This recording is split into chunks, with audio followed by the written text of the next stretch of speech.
Take one of the most driver-orientated mid-sized premium sports saloons you can buy, Alfa Romeo's Giulia, then give it a Ferrari-derived 510 brake horsepower 2.9 litre twin-turbo V6.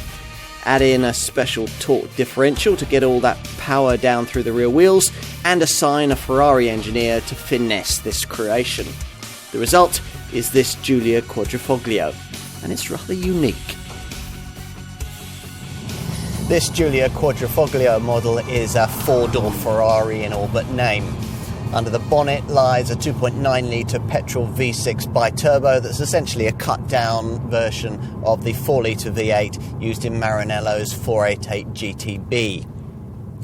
It develops a thundering 510 brake horsepower, which at the time of this test was an output matched only by the upgraded and much pricier S version of this model's other most obvious rival, the Mercedes-AMG C63.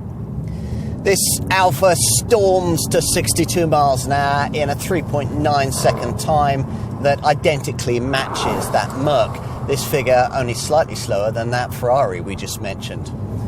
And should you find yourself on a track or on a stretch of unrestricted autobahn, it'll keep powering on to 191 miles an hour.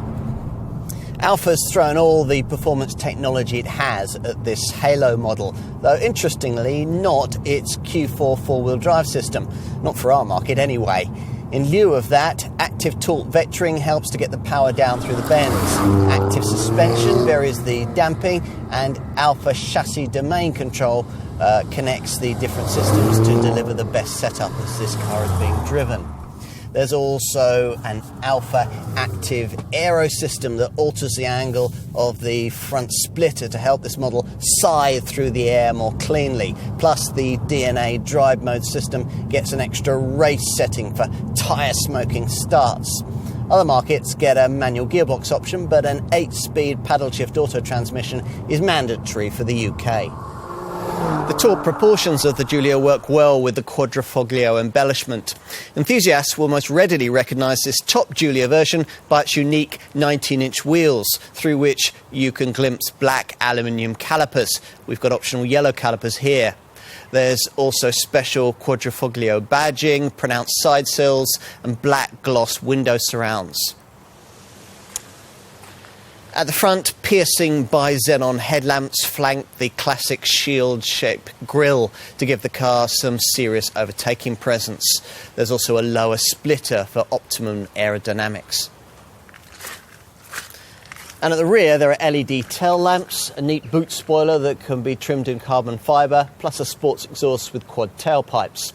As usual, of more importance is the stuff you can't see, namely the use of ultra-lightweight materials in this variant structure, including carbon fibre for the bonnet, roof, front splitter, rear spoiler and body inserts, as well as aluminium for the doors and wings.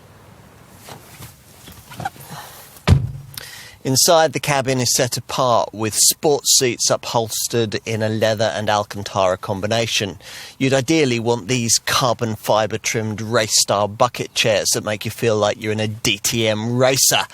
The dashboard and the door panels are also wrapped in stitched leather, and there are carbon fibre inserts around the fascia, plus you get aluminium kick plates and an ambient lighting setup for a classy feel after dark.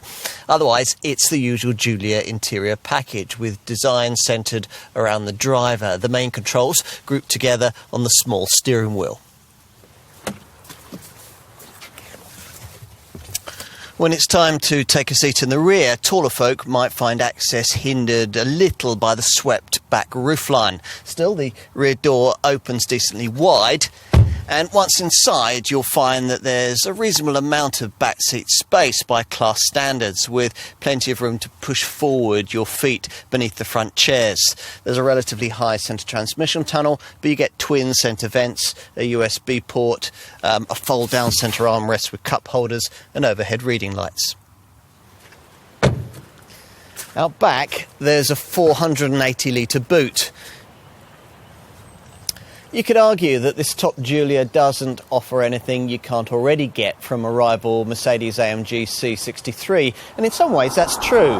But this Alfa delivers its performance in an even more beguiling way, and of course it's much rarer. One for collectors, we think.